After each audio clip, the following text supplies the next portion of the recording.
Vamos começar agora nossa aula de introdução à eletrostática.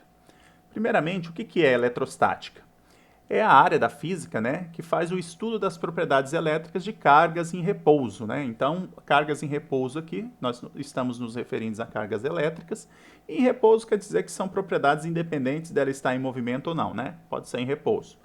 E aí a gente vê coisas como o princípio da atração e repulsão, né, que vamos ver à frente, e campos elétricos também, que vamos ver mais à frente no curso. Já eletrodinâmica, né? O nome dinâmica nos dá a ideia de movimento na física, né? Estática dá a ideia de repouso, que são as propriedades básicas, independente do movimento, e dinâmica dá a ideia de movimento. Então é o estudo, né? Eletrodinâmica é o estudo das propriedades elétricas de cargas elétricas em movimento, né? E quando ocorre esse movimento das cargas elétricas, começam a ocorrer fenômenos, né? A gente pode definir as correntes elétricas, que são importantes, por exemplo, para os circuitos elétricos, e o surgimento de campos magnéticos também, que estudaremos mais à frente. Vamos falar agora sobre a origem da eletricidade, né? Aqui nós temos um desenho estilizado, né? Uma figura esquemática de um átomo, que a gente estuda em química e em física. Então a gente já viu aí que o átomo ele é formado por uma região central chamada núcleo, onde temos partículas como prótons e nêutrons, aqui indicado por essas cores laranja e roxo, e temos ao redor do átomo uma região chamada eletrosfera, que é preenchida aí por elétrons, né, onde ficam os elétrons. Então o núcleo, a parte central, e a eletrosfera, onde ficam os elétrons. Então são essas as três partículas fundamentais do átomo, né? Há algumas coisas interessantes é que os elétrons eles não ficam fazendo movimentos giratórios, ou seja, eles não estão girando em torno do núcleo, assim como um sistema orbital, né? O átomo não é um sistema orbital, não é como planetas em torno do Sol, por exemplo. Mas os elétrons ocupam regiões aqui em torno do núcleo atômico, né? Ou nessa camada ou em outras camadas mais externas. Bem, voltando a falar das partículas aqui. Quando estudamos os prótons, os nêutrons e os elétrons, que formam aí as partículas fundamentais do átomo, né? Não são as únicas, mas são as mais fundamentais, a gente pode estudar algumas propriedades deles. Primeiramente, essas partículas têm massa, né? A massa de um próton é em torno de 1,673 vezes 10 a menos 27 kg. Então veja que é uma massa muito pequena, né? 10 a menos 27. Já o nêutron tem uma massa 1,675 vezes 10 a menos 27. Então, praticamente a mesma massa, né? Difere aqui em algumas casas decimais, mas numa ordem 10 a menos 27, basicamente estão na mesma ordem de grandeza aí. Então, são muito próximas as massas dos prótons e dos nêutrons. Já o elétron, que está na eletrosfera, ele tem uma massa de 9,109 vezes 10 a menos 31 quilogramas. Então veja que já temos 4 ordens de grandezas a menos. Isso quer dizer muita coisa, né? Quer dizer que a massa do elétron é muito menor que a massa do próton ou que a massa do nêutron, né? Então ela é uma partícula bem mais leve. Aqui os prótons e os nêutrons estão desenhados do mesmo tamanho, mas não quer dizer que eles tenham o mesmo volume, né? E o elétron, com certeza, é uma partícula menor. Mas a massa não tem exatamente a ver com o volume, né? Até porque são partículas fundamentais, pontuais, né? Bem, porém, a gente observa, por experimentos, que além da massa, essas partículas fundamentais, elas têm outras propriedades. Elas respondem eletricamente. Elas têm capacidades elétricas, como veremos à frente, né? Como atração, repulsão. Então, a pergunta é, qual a carga elétrica, né, dessas partículas? A carga elétrica dessas partículas, medidas aí por experimentos, também determinadas por teorias, né, seria essa aqui. O próton a carga elétrica do próton é 1,6 vezes 10 a menos 19 Coulomb, né? Coulomb em homenagem ao cientista lá do século 17, 16, que fez a primeira medição dessas cargas elétricas, né? Apesar de, na época, ele nem saber ao certo que tinha essas partículas, mas ele já conseguiu determinar as cargas elétricas, né? Então, carga elétrica se mede em Coulomb. Mas veja que a carga elétrica do próton é 1,6 vezes 10 a menos 19. Ela é muito pequena, né? Uma ordem 10 a menos 19. O nêutron tem carga elétrica zero, até por isso que ele é chamado de nêutron, né? Ele não reage eletricamente, ele não é repelido, não é atraído, então ele tem carga elétrica zero. Já o elétron, ele tem uma carga de valor igual à do próton, porém com sinal negativo, né? O que esse sinal negativo indica? Ele indica um comportamento oposto, né? O mais e o menos aqui foram sinais aí matemáticos colocados apenas para indicar comportamentos opostos dessas partículas, em termos de atração, repulsão, em termos de combinamento, né? Mas, na verdade, elas têm o mesmo valor e, então, se escolheu aí um sinal positivo e negativo para designar esses comportamentos opostos. Então, o próton é positivo e o elétron é negativo. Bem, como eles têm esse mesmo valor, né, 1,6 vezes 10 a menos 19, a gente pode dar um nome para esse valor. E o nome desse valor é carga elétrica elementar, também chamada de carga elétrica fundamental, né? Estamos vendo aqui que carga elétrica se mede em Coulomb, né, representado pela letra C maiúscula, não é minúscula, né, é a letra C maiúscula. E o interessante é que esse valor, carga elétrica elementar ou fundamental, né, que é a carga tanto dos prótons quanto dos elétrons, diferenciando-se apenas pelo sinal, né, uma é positiva e outra é negativa, essa carga elétrica é a menor carga elétrica encontrada na natureza, separada, né? Então, é por isso que ela é chamada de elementar ou fundamental. É a menor carga elétrica encontrada na natureza. Claro que a gente pode combinar muitos elétrons e muitos prótons para formar cargas muito maiores que essa, né? Por exemplo, uma carga de laboratório aí de 1 Coulomb, né, vai ter vários milhões de elétrons, né, quintilhões, na ordem de quintilhões de elétrons ou de prótons a mais aí para formar 1 Coulomb, né, uma carga de laboratório. Bem, vamos ver aqui o princípio da atração e repulsão, né? O que o princípio da atração e repulsão diz? Ele é baseado em experimentos, né? O Coulomb, lá no século XVII, já fez experimentos lá com a balança de torção e verificava que algumas cargas se repelem e se atraem. Provavelmente antes disso já se sabia. O Coulomb determinou a força também, né? Mas provavelmente antes disso já se sabia das propriedades de atração e repulsão de cargas, né? Então, por exemplo, a gente observa que cargas de mesmo sinal, por exemplo, corpos carregados positivamente, tendem a se repelir. Eles, né, se afastam, eles tendem a se afastar, sentem forças contrárias. Já corpos de cargas de sinais opostos tendem a se atrair. Então, eles são compelidos aqui um contra o outro, né? Claro, se ninguém estiver segurando eles, né? Mas eles têm essa força de atração. E aqui são dois corpos negativos que têm a mesma carga, né? Mesmo sinal de carga, na verdade, e portanto se repelem. Esses sinais de carga, se os sinais forem iguais, eles se repelem, independente de ter o mesmo valor de carga, né? Por exemplo, esse aqui pode ser 5, esse aqui pode ser 10, mas como os dois são positivos, vai haver repulsão. Esse aqui pode ser 8, esse aqui menos 3, vai haver atração, né?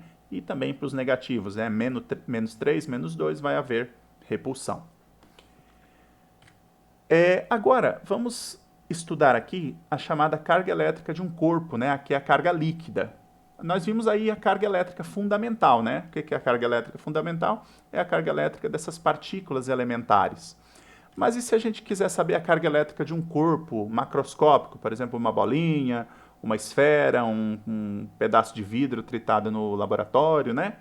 Como que a gente faz? Bem, primeiramente vamos entender que a carga elétrica de um corpo é a carga líquida, né? O que é a carga líquida? É a diferença entre suas partículas positivas e negativas. Para a gente entender isso, basta pensar o seguinte: eu tenho aqui um certo fluido dentro desse copo, né?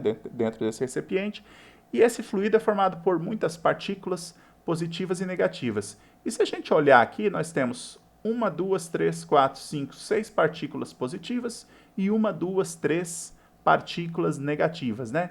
Então, o que acontece? Ele tem uma quantidade diferente de partículas positivas e negativas. Logo, ele vai ter um saldo de partículas positivas nesse caso, né? Ele tem 3 negativas e 5 positivas, né? 6, na verdade, né? 6 positivas e 3 negativas. Então, ele tem um saldo de 3 partículas positivas. Logo, ele vai ter uma carga líquida, né? Como podemos calcular essa carga? Ora, se ele tem 3 partículas positivas a mais, e a gente sabe que cada partícula tem um valor é E, né? Esse valorzinho aqui, o que é esse E? Retornando aqui, é a carga elétrica fundamental, né? É a carga elétrica de cada partícula fundamental, ou próton ou elétron. Então, se ele tem 3 partículas positivas a mais, né? Digamos, 3 prótons a mais, então basta eu multiplicar 3 pelo valor da carga elétrica fundamental, 1,6 vezes 10 a menos 19, para saber a carga elétrica desse corpo. Claro que num corpo real nós não vamos ter apenas 3 elétrons ou 3 prótons a mais, nós vamos ter muitos milhões, né, ou zilhões de elétrons a mais ou prótons a mais. Mas o fato é que o que importa é a diferença entre eles. Na natureza, um corpo geralmente é neutro. E dizer que ele é neutro não quer dizer que ele não tenha cargas, quer dizer que ele tem um número igual de cargas positivas e negativas, né? Agora, se ele tiver uma diferença por algum processo aí que é simples, um simples atrito com o cabelo pode atritar um corpo, então aí ele fica com uma sobra de cargas ou positivas ou negativas e a gente usa essa formulazinha para calcular a carga total, né? A carga elétrica do corpo. Então, o que é quem é quem nessa fórmula aqui, né? O Q é a letra que a gente representa a carga elétrica total, né? A carga do corpo. Então, Q, carga elétrica do corpo, é dada em Coulomb. O mais ou menos é um sinal para indicar quem tem excesso, se são os prótons ou os elétrons. Se é excesso de prótons, a gente sabe que a carga do próton é positiva. E se é excesso de elétrons, a gente sabe que as cargas dos elétrons são negativas, então a gente escolhe o sinal de menos. Então a gente vai escolher o sinal conforme a carga que tiver em excesso, né? O N é o número de partículas fundamentais em excesso. Então, nesse caso aqui, a gente tem 3 partículas, né? 3 prótons a mais do que elétrons. Então, o N aqui vai ser 3. Repito, num processo real, nós não vamos ter apenas 3 elétrons, nós vamos ter muitos zilhões de elétrons aí, a mais ou de prótons a mais, porque perdeu muitos elétrons. Bem, o E é a carga elétrica elementar, né? Então, é a carga elétrica de cada uma dessas partículas. Então, eu multiplico o número de partículas em excesso vezes a carga elétrica de cada uma dessas partículas, vezes o sinal dessa carga, né, elementar, e eu vou ter a quantidade de carga total do corpo. Por exemplo, nesse caso aqui, né, como eu faria esse cálculo? Q igual a NE. Bem, N é o número de partículas a mais, que no caso são 3 prótons, então 3. E é o número a carga elétrica das partículas fundamentais, 1,6 vezes 10 a menos 19.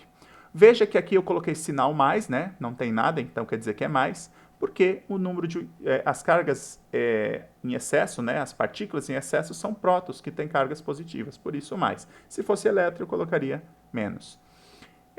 Então, 3 vezes 1,6 dá 4,8. A base 10 eu deixo separado aqui. 10 a menos 19, Coulomb. Essa é a carga desse corpo aqui, desse fluido no recipiente.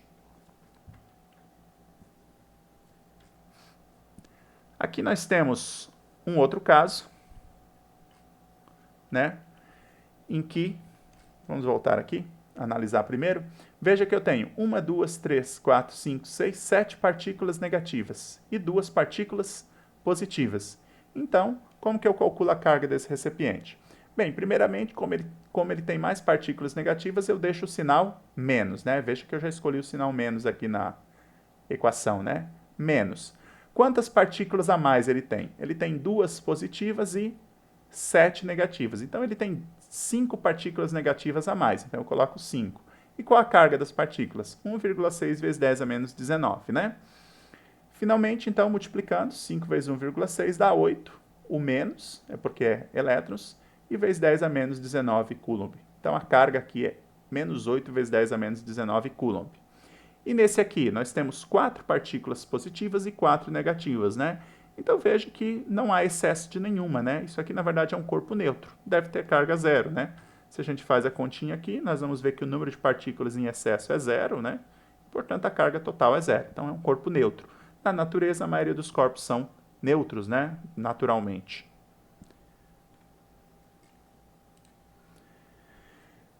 Esses dois exemplos aqui, né? Então, temos um corpo de 5 vezes 10 a 12 elétrons, a mais do que prótons em sua estrutura atômica. Qual é a sua carga elétrica? Então, pausem aí o vídeo, né, para fazer essas continhas. E no exemplo 2, quantos elétrons um corpo precisa perder para que sua carga elétrica seja de 2 Coulomb? Ou E letra B, o que aconteceria se ele ganhasse essa quantidade de elétrons, né, ao invés de perder aqui. Então, fica aí para resolver esses probleminhas.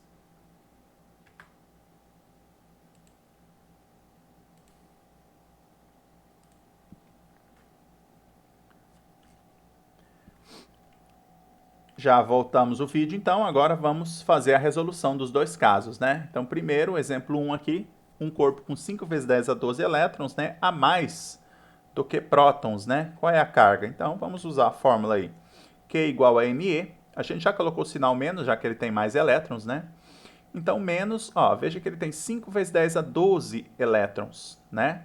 Então, como o 10 a 12 é uma base da quantidade de elétrons, né? 10 a 12 quer dizer que são muitos elétrons, né? São 10 seguido de 12, 1 seguido de 12 zeros. Então, são 5 quintilhões aí, 5 zilhões de elétrons, né? Vezes a carga elétrica fundamental, que é 1,6 vezes 10 a menos 19. Então, fazendo a conta, né, 5 vezes... Aí a gente faz número com número, por exemplo, aqui. 5 vezes 1,6, né? E depois as bases 10. Então, fazendo 5 vezes 1,6 e eu separo as bases 10. 10 elevado a 12 menos 19. Vamos ver o que aconteceu aqui. O menos continua, eu coloquei aqui os números primeiros, 5 vezes 1,6, e a base 10, como eu estou multiplicando base 10, né? Eu faço o quê? Eu mantenho a base 10 e somo os expoentes. Então, eu somo 12 mais o menos 19. Só que mais com menos dá menos, então fica 12 menos 19. Terminando a continha, menos da fórmula, né? Da fórmula não, do valor negativo, né? De elétrons, mais o menos. 5 vezes 1,6 dá 8. Repito a base 10. E 12 menos 19 dá menos 7, né? Coulomb é a carga. A gente pode escrever dessa forma aqui, já está a resposta correta, ou ainda pode colocar aqui o que eu fiz. Eu levo a vírgula que está aqui, depois do 8, para a esquerda, então fica 0,8. Como a vírgula moveu para a esquerda, o expoente soma, né? O expoente da base 10 soma, então menos 7 mais 1, porque eu só movi a vírgula uma casa, né?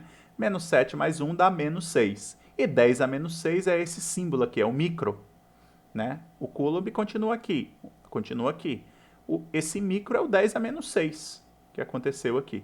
Então, a gente diz que isso aqui é menos 0,8 microcoulomb. Mas se deixar a resposta dessa forma aqui, também está correta. Inclusive, aqui nós temos um caso de notação científica.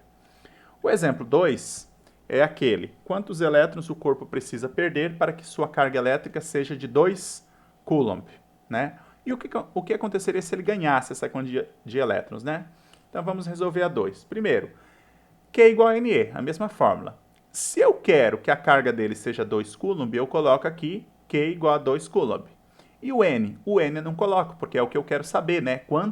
Quantos elétrons ele tem que perder para que seja 2 coulomb, né? Então, o N é a minha incógnita. E a carga elétrica fundamental? É 1,6 vezes 10 a menos 19. Isso aqui não muda, né? Então, aqui eu pego o 1,6 vezes 10 a menos 19, que está multiplicando o N, e passo para o outro lado dividindo. Então, vai ficar 2 dividido por 1,6 vezes 10 a menos 19. E aí eu inverto o N, né? Coloco o N à esquerda só para ficar mais... ficar a forma correta matemática, né? Com as variáveis à esquerda. Então, N igual 2 em cima dividido por 1,6 vezes 10 a menos 19. Dividindo 2 por 1,6, né? Eu faço número com número, dá 1,25. E essa base 10 que está aqui embaixo no denominador, ela passa para cima, trocando o sinal do expoente. Então, fica 10 a 19, certo? Então, 1,25 vezes 10 a 19. Nesse caso, não tem unidades de medidas. Por quê? Unidade de medidas, né? Porque N é um número de partícula, ele já é um número. No caso, o número de elétrons que tem que perder. Então, se ele é um número, o número não tem unidade, né? Só grandezas que têm unidade. Por exemplo, distância, a gente mede em metro, mas um número é um número, não tem unidade. Então, esse é o número de elétrons, 1,25 vezes 10 a menos 19. Uma questão importante aqui é que 1,25 elétrons, né, a gente estudou que elétrons são partículas fundamentais. Então, como que eu posso ter 1,25 elétrons, né? Eu deveria ter 1, ou ter 2, ou ter 5, ou ter 1000 elétrons, mas não 1,25. Como isso é possível? Pause o vídeo aí e pense. Um segundo. ok? Bem, então, na verdade, isso aqui não é 1,25 elétrons, né? Porque tem um 10 a menos 19 aqui. O que é o 10 a menos 19? Ele faz parte desse número. 10 a 19, porque ele era de menos 19 embaixo e foi para cima 10 a 19. 10 a 19 é 1 seguido de 19 zeros. Então, isso aqui é 1,25 e mais vezes o 1 seguido de 19 zeros. Então, vai dar 125 um monte de zeros. Então, não é 1,25 elétrons. Na verdade, são 125 zilhões de elétrons, né? Então, não tem número quebrado de elétrons aqui, porque a gente tem que considerar a base 10 que está na frente também. Assim como tem que considerar que a base 10 aqui, 10 a menos 19, está na frente do 1,16, porque é uma carga elétrica muito pequena, a carga elétrica elementar. A segunda pergunta, né, fala, e se ele, ao invés de ter perdido elétrons, ele ganhasse? Bem, se ele ganhasse, né, ele ficaria negativo, né, pessoal? Então, ao invés de ficar com 2 Coulomb, ele ficaria com menos 2 Coulomb, né? Então, tá aqui, o Q seria menos 2 Coulomb. A diferença seria só o sinal da carga, uma vez que o número de elétrons é o mesmo. Ok, vamos falar agora de um outro conceito aqui bastante importante, que são a definição de condutores e isolantes, né? O que são condutores? Condutores são materiais que permitem facilmente o fluxo de cargas e correntes elétricas, devido aos seus elétrons livres, né? Que estão fracamente ligados aos núcleos da estrutura atômica do material. Então, tem materiais, né? Os materiais, vamos lembrar, os materiais têm átomos, né? Com essas partículas fundamentais, os átomos se ligam formando as moléculas, e essas moléculas se ligam para formar a estrutura dos materiais, das substâncias, né? Dos metais, da madeira. Bem, algumas estruturas atômicas desses materiais, né, essas estruturas moleculares, elas se ligam fortemente, mas devido às ligações acabam sobrando elétrons. Esses elétrons que sobram são chamados de elétrons livres, quer dizer que eles estão lá na estrutura, mas eles estão fracamente ligados aos núcleos atômicos e ao resto da estrutura. Então, eles ficam livres para se movimentar. Tais materiais que têm essas propriedades, geralmente eles são bons condutores, né? Ou seja, eles facilitam o fluxo de cargas e correntes elétricas. Por exemplo, os metais. Metais, em geral, são bons condutores. Os gases, em geral, são bons condutores, mas nem sempre, né? O ar puro, por exemplo, não é um bom condutor, né? O ar puro. Certos polímeros, né? A água salgada é uma boa condutora. A água pura não é uma boa condutora, mas a água salgada é uma boa condutora. E o contrário, o que são isolantes, né? Também chamados de dielétricos. É o oposto, são materiais que dificultam o fluxo de cargas ou correntes elétricas. E por que eles dificultam? Por causa do contrário. Todos os seus elétrons, eles estão fortemente ligados aos núcleos da sua estrutura atômica. Logo, não sobram elétrons ali para transitarem e levarem essas cargas ou estabelecerem essas correntes elétricas, né? Por exemplo, de materiais que não são bons condutores, né? Que são isolantes ou dielétricos.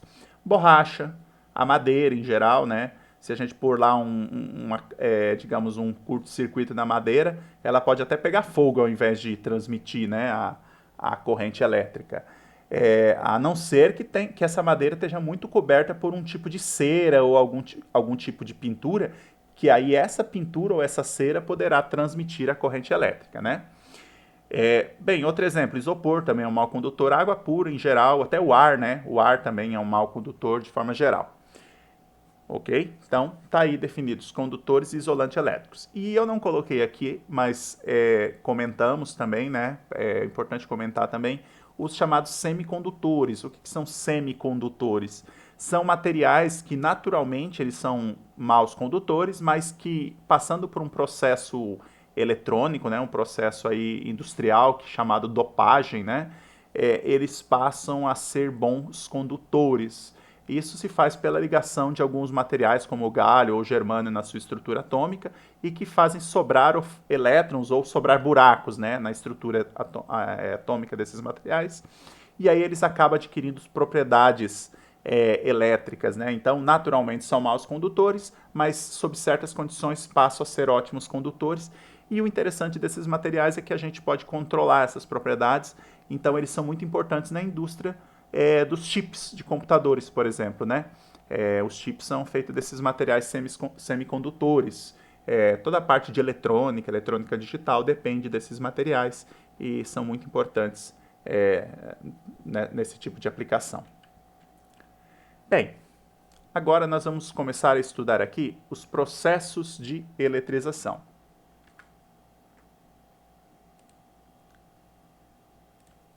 Primeiro ponto importante, né? O que é eletrização, né?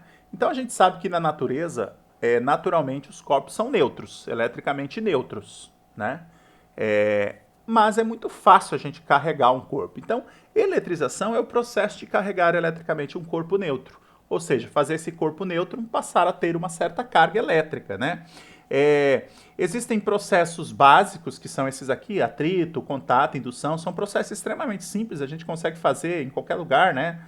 Se a gente passar um pente no cabelo aí, vestir uma roupa, conectar duas esferas carregadas, a gente já consegue esses processos elétricos, né? E existem outros processos mais avançados, industriais também, que podem ser utilizados. Mas, no caso, a gente vai estudar esses processos básicos aqui. Então, o primeiro processo é a eletrização por atrito, né? Quem já esfregou aí um pente no cabelo e viu o pente puxar bolinhas, pedacinhos de papel, né? Quem não fez essa experiência ainda, né? Quem fez isso estava experimentando lá a eletrização por atrito. Então, o que é a eletrização por atrito? Dois corpos neutros, né? Atritados entre si, podem trocar elétrons, alterando suas cargas elétricas. Então, primeiramente, eu coloquei aqui dois corpos neutros atritados, né? Ou seja, são esfregados entre si. Nesse processo de esfregamento das suas superfícies, eles trocam, pode ocorrer de trocar elétrons livres ali, né? Elétrons que não estejam muito presos às estruturas. Então, eles trocam elétron. E não é um, não. São alguns milhões de elétrons, né? Bem, e por que eu coloquei aqui neutros entre essas duas aspazinhas aqui simples, né? É porque esse processo de eletrização por atrito, ele não acontece só com corpos neutros. Se eu tiver corpos carregados e esfregar eles, também pode trocar cargas. Mas para a gente entender melhor o fenômeno, a gente está supondo que os corpos são inicialmente neutros, né? Então, se eu esfregar corpos inicialmente neutros, né? Se eu atritá-los, eu vou ter trocas de elétron. Por exemplo, eu tenho aqui duas esferas, né? E essas esferas são neutras, veja que elas têm partículas positivas e negativas na mesma quantidade. Aqui 3 positivas e 3 negativas, aqui também.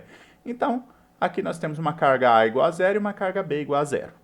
Aí o que eu faço? Eu atrito essas esferas, eu esfrego elas uma na outra aí, usando uma luva isolante ou algum tipo de instrumento isolante, né? Para mim não roubar elétrons delas, de forma que elas troquem elétrons apenas entre si. O que vai acontecer? Elas vão trocar elétrons. Vamos dizer que aconteceu a seguinte situação. Esses dois elétrons aqui da esfera A passaram aqui para a esfera B. Então, a esfera A ficou com 3 prótons e 1 elétron, ou seja, ficou com uma carga mais 2e, né? Sobraram 2 prótons aqui. Veja que sobrar 2 prótons, eu digo que a carga dela não é mais zero, agora é 2e. E aqui não é de elétrons, E é de carga elétrica fundamental, porque ela tem 2 prótons a mais. E cada próton tem uma carga E. Então, a carga dela é 2e, né? E essas outras aqui se anulam, né? Uma positiva e uma negativa se anulam totalmente. Bem, e aí foram 2 elétrons para o corpo B. Veja, o corpo B agora tem 1, 2, 3 partículas positivas, né? Ou seja, 3 prótons. E tem 1, 2, 3, 4, 5 partículas negativas, ou seja, 5 elétrons. Então, ele tem 2 partículas negativas a mais, né? Então, a carga dele é menos 2e, né? Agora sim, o E é a carga elétrica fundamental, no caso são elétrons, mas esse E é de carga elétrica fundamental. E o menos é porque são elétrons a mais, né? Então não confunda o E de carga elétrica fundamental com o E de elétron. No caso aqui eles estão indicando carga elétrica fundamental, vale para o próton também. O fato é que quando eles trocaram elétron, um ficou com 2 a mais e o outro ficou com 2 a menos, né? Se a gente somar essas duas, a gente vê que a soma total dá zero. Era zero no começo e era zero no final, o total, né? Por quê? Porque eles só trocaram entre eles. Obviamente, se eu tocar esses objetos e houver trocas com o ar ou com a minha mão, aí não vai ter essa conservação de carga, né? Mas aqui houve. Então, esse é o processo de atrito. Os corpos trocam elétrons entre si e, consequentemente, adquirem cargas de sinais opostos, né? Vamos ver algumas propriedades desse processo de eletrização. Primeiro, na eletrização por atrito de corpos neutros, né, os dois corpos adquiriram o mesmo valor de carga com sinais opostos. É o que a gente viu aqui, né? Um ficou com 2E e o outro também é o mesmo valor, só que com sinais opostos. Um ficou com mais e o outro ficou com menos, supondo que os dois inicialmente eram neutros, né? Bem, a soma das cargas elétricas, né? A soma da carga elétrica se conserva. Nós vimos, né? Inicialmente somando tudo dava zero e depois também dava zero, né? Se somar mais 2 com menos 2, continua a dar zero. Continua dando valor zero. E por último, atritando-se os corpos carregados, né? Pode haver trocas de elétron alterando suas cargas, né? Então, ali nós supomos corpos neutros, mas pode haver atrito mesmo entre corpos que já estejam carregados, né? Só que aí já não é um processo de eletrização, assim, propriamente dito, porque os corpos já estavam eletrizados, né? O fenômeno acontece, mas para a gente interessa mais estudar o fenômeno para eletrizar corpos neutros. Isso aqui é chamado série triboelétrica, né? A pergunta é, por exemplo, eu atrito dois corpos, quem vai perder e quem vai ganhar elétrons, né? Isso é determinado experimentalmente, né? Pela observação das propriedades atômicas dos corpos. Então a gente consegue construir uma tabelinha chamada série triboelétrica, né? A série triboelétrica é uma organização experimental de materiais que tendem a ganhar ou perder elétrons quando atritados, né? Os materiais mais negativos tendem a tomar elétron dos materiais mais positivos. Então veja, aqui a seta para cima indica os materiais mais positivos, né? Então, por exemplo, o vidro é mais positivo do que a seda, né? E a seta para baixo indica o mais negativo, né? Então, o cobre é mais negativo que o algodão. O que essas setas indicam? Que num atrito entre um corpo mais positivo e um corpo mais negativo, o corpo mais negativo vai tender a tomar elétrons, né? Ele vai pegar elétrons, enquanto o mais positivo vai perder elétrons. Então, por exemplo, se eu atritar enxofre e vidro, né? O que vai acontecer? O vidro vai perder elétrons, ficando positivo, e o enxofre vai ganhar elétrons, ficando negativo, né? Se eu atritar lã com algodão, né? O que vai acontecer? A lã tende a perder elétrons e ficar positiva, enquanto que o algodão, que está mais abaixo, tende a ganhar elétrons e ficar negativo. Então, essa é isso que essa tabela nos mostra, né? Aqui nós temos poucos materiais, mas podemos pesquisar e colocar vários outros tipos de materiais aí nessa tabela. Bem, vamos agora ver a eletrização por contato, né? A eletrização por contato ocorre quando um corpo carregado e um corpo neutro, colocados em contato entre si, né, trocam elétrons, alterando suas cargas elétricas. Então veja, aqui eu tenho dois corpos, um deles não necessariamente é neutro, né? Não pode, porque se os dois forem neutros e eu colocar em contato, eles continuam neutros, né? A menos que seja atrito, que aí a menos que eu provoque atrito, aí eles podem trocar elétrons. Mas o simples contato entre dois corpos neutros, né, vai manter eles neutros. Mas não é o caso, porque aqui um corpo tem carga 3e, né? Ó, veja que ele tem 3 prótons a mais do que elétrons, né? Ele tem 3 prótons, na verdade tem 4 prótons e um elétron, então são 3 prótons a mais. Por isso que a carga dele é 3e, positiva. E já esse corpo de baixo ele é neutro, ok? Eu vou colocá-los em contato, né? Somente os dois em contato. O que vai acontecer? Pode ocorrer de alguns elétrons, geralmente vai ocorrer de alguns elétrons, né, de um corpo passar para o outro, já que eles estão em desequilíbrio, né? Então, no caso aqui, se eu colocar em contato, vai acontecer, por exemplo, de um desses elétrons aqui, ó, pular para o outro corpo. Por que ele faria isso? É porque ele está muito próximo desses outros elétrons aqui. Então, ele pode querer escapar para ficar mais longe, né? O princípio da repulsão. Claro, tem a ver com a estrutura atômica do material também. Mas digamos que um elétron desse pulou para o outro, né? E aí nós ficamos com essa configuração. Esse tem 4 prótons e 2 elétrons, e esse tem 3 prótons e 2 elétrons. Como esse aqui tem 2 prótons a mais, a carga dele é 2e. E como esse aqui tem 1 próton a mais, a carga dele é 1e. Observe que, nesse caso, os dois corpos ficaram com cargas positivas, né? E um ficou com 2e e o outro com 1e. Não é o mesmo valor de carga, mas é o mesmo sinal. Os dois ficaram com cargas positivas, né? Observem também que a soma das cargas... Observem também que a soma das cargas se conserva. Se eu somasse inicialmente aqui 3e mais 0, né, já que um era neutro, dava 3e. Se esses dois aqui, se eu somar também 2e mais 1e, eu vou ter 3e.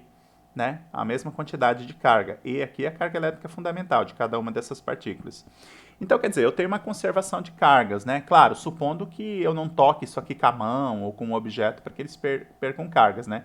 Eu tenho que fazer essa manipulação de contato usando luvas isolantes e tal, né? Para eles não perderem contato para minha mão, nem para outro instrumento, nem para o ar, né? Tem que evitar aí atritos com ar, eles também não pode perder para o ar. Então, observem que o contato, ele é o contrário do atrito, né? No atrito a gente mantinha, os corpos tinham os mesmos valores de carga, só que sinais opostos. Aqui não, eles não necessariamente têm o mesmo valor, mas eles têm o mesmo sinal, né? Eles vão ter o mesmo sinal. Algumas outras observações importantes no contato é o seguinte. Primeiramente, na eletrização por contato, os dois corpos adquirem o mesmo sinal de carga, como eu já havia demonstrado, né? Segundo, a quantidade de carga elétrica trocada por contato depende do volume, da geometria e da composição dos corpos. O que é isso? Por exemplo, aqui eu disse que um elétron desse aqui pulou para cá. Foi o exemplo que eu dei. Aí vocês perguntam, mas por que um? Por que não dois? Por que não três? Por que não todos os elétrons, né? Isso vai depender, né? Quantos elétrons vão sair de um para o outro, vai depender de várias coisas. Vai depender do tamanho desses corpos, né? Se um é muito maior que o outro. Vai depender da forma deles, se eles estão tendo bastante contato ou não, se eles a relação de tamanho entre eles, geometria, né? E vai depender também do tipo de material, né? Se ele é um material que resiste, que os elétrons estão muito presos à estrutura atômica e tal. Então depende, como está escrito aqui, né? Do volume, geometria e composição dos corpos, né? Os dois corpos eles vão ficar com o mesmo valor de carga se tiverem a mesma forma, volume e composição. Então, se eu pensar que eu tenho esferas de mesmo tamanho, formadas do mesmo tipo de material, né, com a mesma densidade, tudo igualzinho, então não tem por que os elétrons quererem ficar numa e no outro. Aí eles vão se dividir igualmente, né? Ficaria metade-metade, se fosse esse o caso, mas não é, né? Então, repetido, se os dois corpos tiverem a mesma forma, volume e composição, eles vão ficar com o mesmo valor de carga, eles vão dividir igualmente as cargas. E por último, a soma da carga elétrica se conserva, né? Isso, né, se eu fizer o processo com cuidado, né? Se eu fizer o processo ali sem ter contato externo. Bem, vamos ver aqui o último processo de eletrização, que também é bem fácil da gente repetir em laboratório ou até fazendo algum instrumento em sala ou em casa.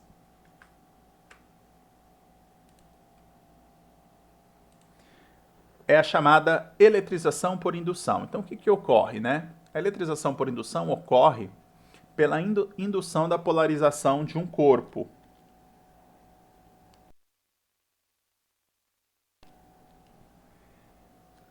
Né? Então, eletrização por indução ocorre pela indução da polarização de um corpo. Como é que isso ocorre? Vamos ver.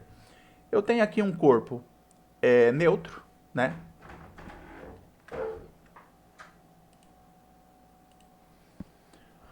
Ok, eu tenho aqui um corpo neutro, né? 3 prótons e 3 elétrons, né? Poderiam ser muitos prótons e muitos elétrons, desde que sejam iguais, na mesma quantidade, então é neutro. E aqui eu vou ter um corpo carregado, nesse caso negativamente, né? Poderia ser positivamente também. Então, esse corpo aqui é chamado de indutor, e esse aqui, o corpo neutro, é chamado de induzido. Então, a primeira coisa que eu vou fazer aqui é o quê? Aproximar o corpo carregado, no caso esse, o indutor, de um corpo neutro, né? Então, quando eu aproximo, né, eu vou fazer o quê? Eu vou fazer um processo de indução. A primeira coisa é aproximar. Quando eu aproximo um corpo indutor, né, um corpo carregado de um corpo neutro, vai ocorrer o seguinte fenômeno, né? Esse que vocês estão vendo na figura. Como eu aproximei um corpo negativo, essas partículas negativas aqui do corpo, elas tendem a ser repelidas e as partículas positivas tendem a ser atraídas, né? Então, eu vou ter aqui umas partículas positivas atraídas e aqui partículas negativas repelidas, né? Então, vai haver o que aqui? Uma polarização, né? Eu vou formar um polo nesse corpo, um lado positivo e um lado negativo, né? Veja então, o corpo indutor induz no corpo induzido, né? Ou seja, esse corpo induz nesse, uma separação de cargas positivas e negativas em polos. Isso é chamado de polarização. Polarização é essa separação de cargas aqui em polos, né? Mas veja que o corpo continua neutro, porque ele, se eu somar as positivas com as negativas, continua sendo zero, né? Então, essa aproximação do indutor apenas separou as cargas, apenas polarizou. Aí agora o que, que eu vou fazer? Eu vou fazer um aterramento, ou seja, eu vou ligar esse corpo aqui, o induzido, em algum ponto, por exemplo, o chão, por exemplo, a minha mão, ou outro corpo qualquer, no qual possam escoar esse excesso de partículas, né? Então, veja, com o indutor ainda próximo, né, mantém um indutor próximo dele, para ainda ter a polarização, eu ligo o corpo num aterramento, né? Como que eu faço um aterramento? Eu coloco um fio até o chão, eu coloco minha mão e descalço, toco o chão para os elétrons percorrerem pelo corpo, enfim, qualquer forma de ter contato com o chão ou com uma parede serve. E aí isso permite o escoamento das cargas repelidas. Então aquelas cargas negativas que estavam aqui sendo repelidas, agora elas podem sair pelo aterramento. E por que essas positivas aqui não saem também? Porque elas estão sendo atraídas aqui, né? E na verdade elas são partículas fixas do corpo, né? Mas o fato é que geralmente elétrons, né, nesse caso, vão sair aqui. E depois o que eu faço? Eu corto esse aterramento e afasto o indutor, né? Então vamos ver, ó. Eu corto o aterramento, isolando, né? Primeiro eu tenho que fazer nessa ordem. Primeiro eu tenho que cortar o aterramento aqui e afasto o indutor, né? Depois eu afasto o indutor. Veja que o indutor sumiu aqui. E o que aconteceu com esse corpo? Ele perdeu esses elétrons aqui, né? Que estavam polarizados, e ele ficou somente com essas cargas positivas. Então ele ficou com uma carga 3e. Então veja que inicialmente ele era 0, e após esse processo ele ficou com uma carga 3e, ou seja, ele foi eletrizado, né? Então ele foi eletrizado pela indução desse indutor e por esse aterramento. Então por isso que se chama processo de indução, né? Bem, vamos fazer algumas observações aqui na indução. Primeiramente, na eletrização por indução, o corpo induzido, né, adquire o sinal de cargas oposto, né? Então, veja, eu tinha usado um indutor com cargas negativas, então ele acabou ficando positivo, né? Então, é um sinal de cargas oposto do corpo indutor. Segundo, não há conservação de cargas, pois elas escoam devido ao aterramento, né? Ligação elétrica com o reservatório, né? Esse reservatório é o chão, né? Aqui, o solo, nesse caso, né? É o reservatório de cargas elétricas, né? O chão, geralmente, o ar, enfim. Qualquer coisa que sirva como aterramento. Então, esse processo aqui de escoar cargas, ele não é um processo isolado, né? Ele não mantém as cargas nos corpos. Os corpos vão embora para o solo. Então, não é um processo isolado e não conserva cargas elétricas. E por último, não pode haver contato do corpo induzido com o indutor, senão teremos um processo de eletrização por contato. Ou um descarregamento, né? Se houver aterramento. O que acontece? Se eu tocar em algum momento esse indutor no corpo, simplesmente vou ter um contato elétrico. E aí eu vou ter o chamado processo de contato, e não o processo de indução que eu estou falando aqui, né? Então eu não posso tocar o indutor no corpo induzido. E mais, se eu tocar esse corpo indutor no corpo induzido enquanto tiver o aterramento, aí vai ocorrer um escoamento não apenas dessas cargas aqui do corpo induzido, mas também das cargas do corpo indutor. Ou seja, vai haver um descarregamento total do sistema, né? Porque eu aterrei o sistema todo daí. Então não pode haver esse contato, ok? Então esses são os 3 processos de eletrização. Vamos fazer aqui algumas observações, né? Ainda sobre a indução. O que acontece se o indutor foi afastado antes do corte do aterramento? Então vamos lá. Se aqui, antes de cortar o aterramento, eu afastar o indutor, o que acontece? Ora, pessoal, o que faz essas partículas aqui escoarem é elas serem repelidas pelo indutor. Se o indutor se afastar, né, aqui eu vou ter um corpo positivo e ele vai atrair cargas novamente. Então, simplesmente as partículas vão voltar, né? E ele vai ficar neutro novamente. Então, eu não posso afastar o indutor antes de fazer o corte do aterramento. Tem que primeiro cortar o aterramento e depois afastar o indutor, né? A segunda pergunta: o que acontece com o fluxo de elétrons no aterramento se o corpo indutor for positivo? Então, veja. Aqui eu disse que um corpo era positivo. Voltando aqui, como ele era positivo, ele separava positivo e negativo. E, consequentemente, no aterramento saíam os negativos, que é aqueles que são repelidos. O que aconteceria se esse corpo fosse positivo? Se ele fosse positivo, aqui estariam as cargas negativas e aqui estariam as positivas, né? Então a gente imaginaria, então as cargas positivas saem do corpo. Mas a gente sabe que cargas positivas não gostam de se moverem, né? Os prótons são muito pesados, estão presos nos núcleos. Então o que aconteceria é que elétrons entrariam aqui no corpo para anular as cargas positivas. Então entrariam elétrons, anularia as cargas positivas e só sobraria os elétrons desse lado sendo atraídos pelo indutor positivo.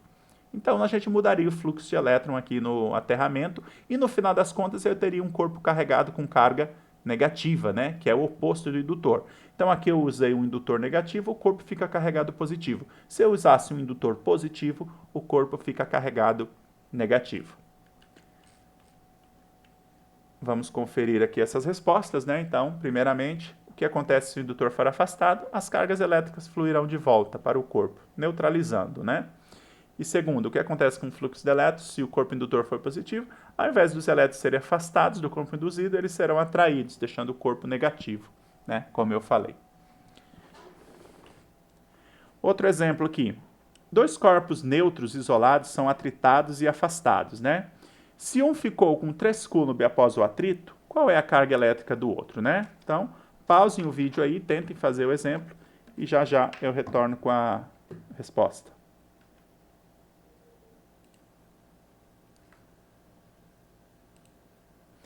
Então, resolvendo esse exercício, né? Bem, primeiramente, se os corpos são neutros, a gente sabe que corpos neutros atritados adquirem cargas opostas, né? Se um ficou 3 coulomb, então o outro ficou com a mesma carga, só que com sinal oposto, que é o que está escrito aqui, né? O outro ficará com carga de menos 3 coulomb devido à troca de elétrons. Isso é óbvio, né, pessoal? Porque num processo de atrito, os elétrons vão de um corpo para o outro. O que perde fica positivo e o que ganha fica negativo, né? Outro exemplo. Dois corpos de mesmo tamanho, forma e do mesmo material, ou seja, um corpo neutro e um corpo de carga menos 6 coulomb, né? São colocados em contato. Então eu vou ter contato aqui entre dois corpos, só que agora está definido que eles têm o mesmo tamanho, forma e material, né? Qual será a carga dos dois após a separação, né? Então, esse é um caso de contato, né? E o que aconteceria com essas cargas se um tivesse o dobro do tamanho do outro? E se fossem de materiais diferentes?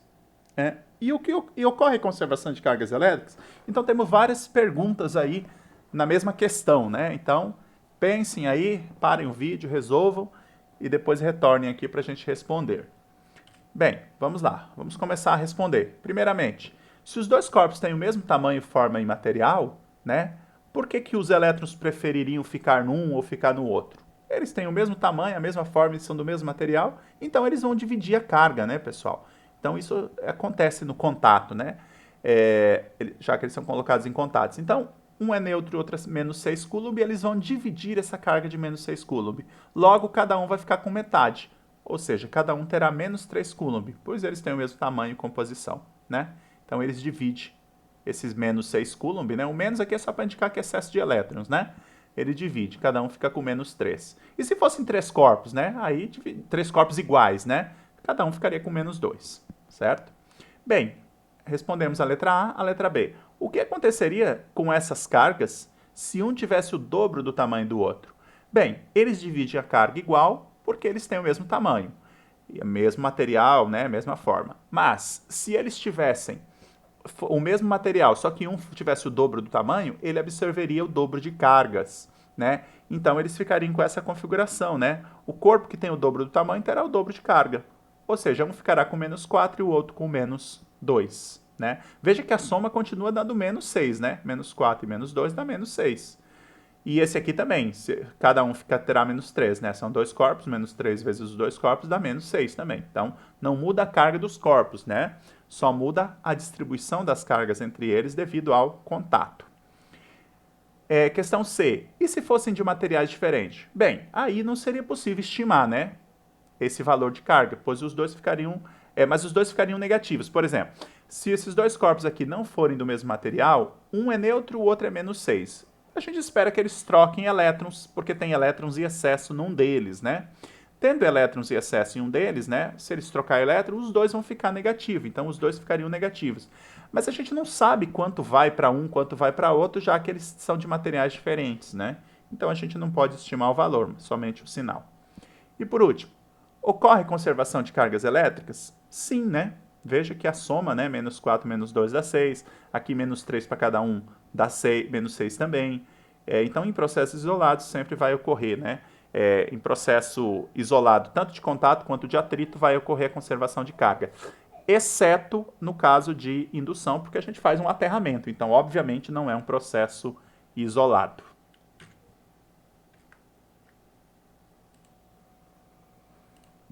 Agora vamos ver o princípio da conservação de cargas elétricas, né? A física tem vários princípios de conservação, né? Princípio de conservação de massa, princípio de conservação de energia, princípio de conservação de momento. E agora nós vamos estudar aqui o princípio da conservação de cargas elétricas, né? Nós já vimos aí alguns casos em que temos essa conservação. Nós vimos aí, por exemplo, né, que nos casos de contato e atrito, né, se não houver perdas para o ambiente, para o ar ou para, né, algum objeto que manipule lá os corpos, nós vamos ter essa conservação. Mas vamos entender melhor aqui. O que é o princípio da conservação de cargas elétricas? Em um sistema isolado, a carga elétrica se mantém, né? Ou seja, podemos dizer também a carga elétrica total se mantém, né? Mas para isso o sistema tem que ser isolado, né? Ou seja, o que é um sistema elétrico isolado? É um sistema em que os corpos vão trocar ali elétrons apenas entre eles, né? Eles não podem trocar elétrons com o ar, ou com o chão, ou com a mão de quem esteja manipulando eles, enfim. Tem que ser só entre eles, né? Por exemplo, aqui eu vou ter um corpo A, que tem 5 coulomb, e um corpo B, que tem menos 3 coulomb. Veja que aqui o mais e o menos são apenas sinais, eles não estão indicando prótons ou elétrons. Por quê? Porque aqui é 5 coulomb, né? Então aqui tem milhões, zilhões de prótons a mais. E aqui, menos 3 coulomb também, tem zilhões de elétrons a mais. Mas eu só indiquei o mais e o menos só para indicar o sinal. Um tem carga 5 coulomb e o outro tem carga menos 3 coulomb. Bem, aí eu faço algum processo isolado de troca de cargas entre eles e o um vai passar a ter 3 coulomb, né? E o outro vai passar a ter menos 1 coulomb, certo? Então, como o processo é isolado, é apenas entre eles, né? A carga elétrica tem que se conservar. Vamos ver se isso é verdade. Se eu pegar aqui a minha carga inicial, que é a soma dos dois, por exemplo, 5 mais menos 3, né? Então, 5 menos 3 dá 2 coulomb. Então, inicialmente, essas duas partículas juntas tinham 2 coulomb. Após o processo de trocas entre elas, num processo isolado, uma tem 3 e a outra tem menos 1. Se eu fizer a soma, 3 menos 1 vai dar 2 coulomb. Então eu vejo que se conservou a carga, né? Ou seja, a carga inicial, que era a soma aqui, é igual à carga final, que é a soma aqui, né? Que é o que está descrito na fórmula aqui. QI igual a QF. A carga inicial, carga elétrica inicial, tem que ser igual à carga elétrica final. Lembrando, somente é verdadeiro em processos isolados, né? Então, esse é um exemplo, né? Um exemplo bem geral dessa conservação. Agora vamos fazer um exemplo mais específico, né? Nos corpos da figura abaixo, né? São 3, ocorre um processo isolado de trocas elétricas, certo? Qual é a carga elétrica X do terceiro corpo? Então vejam só, inicialmente eu tinha um corpo com 5 coulomb, o outro com 2 coulomb e o outro com menos 3 coulomb. E aí eu faço um processo isolado de trocas de cargas entre eles, pode ser atrito, pode ser contato, né? Geralmente vai ser contato. Porque o atrito, ele é o atrito, a gente falou de processo isolado no atrito, né? Mas a gente tem que cuidar que num atrito real, né? Às vezes a gente está esfregando um objeto ali no cabelo, também há perdas pro ar, né? Então, nem sempre o atrito é um processo isolado. Mas vamos pensar que o processo aqui é isolado e, portanto, após esse processo, esses corpos que tinham carga 5, 2 e menos 3 coulomb passam a ter carga 2 coulomb, menos 1 coulomb e x, né? Uma carga que eu não conheço aqui no terceiro. A pergunta é, qual vai ser essa carga? Bem, se o processo é isolado, eu sei que as cargas têm que se conservar. Então, essa soma aqui tem que ser igual a essa soma aqui. Ou seja, a carga inicial tem que ser a carga final, né? Fazendo a continha, né? Eu tenho aqui QI igual a QF, né? O que é a carga inicial? é a soma dessas cargas aqui, ó. A carga do A inicial, mais a carga do B inicial, mais a carga do C inicial. E o que é a carga final? É a carga do A final, mais a carga do B final, mais a carga do C final. Substituindo valores, né? Dá de fazer de cabeça essa conta? Dá de fazer de cabeça. Mas vamos fazer na fórmula. Nem sempre vai dar de fazer de cabeça, né? Então, esse QI igual a QF é uma fórmula, né? Não parece, mas é uma fórmula. E cada QI aqui é a soma das cargas, né? Então, o QA inicial é 5, né? O QB inicial é 2. E o QC inicial é menos 3. Veja que eu coloquei entre parênteses aqui, mais menos 3, né? Vai ficar menos 3. O QA final é 2. O QB final é menos 1. Está aqui entre parênteses. E o QC final é x, né? Então, somando aqui, 5 mais 2 dá 7, menos 3, né? Mais com menos dá menos. 7 menos 3 dá 4.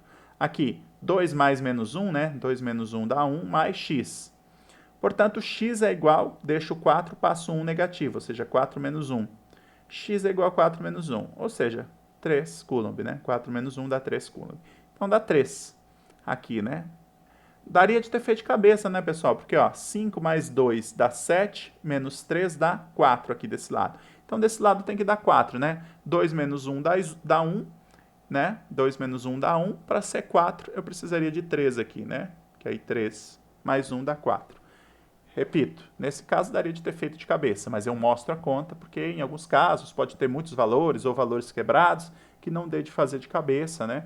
E aí a gente sabe usar a fórmulazinha. Bem, então terminamos aí nosso curso de Fundamentos Básicos da Eletrostática, né? Aqui são as referências de aula e nos encontramos nas próximas aulas.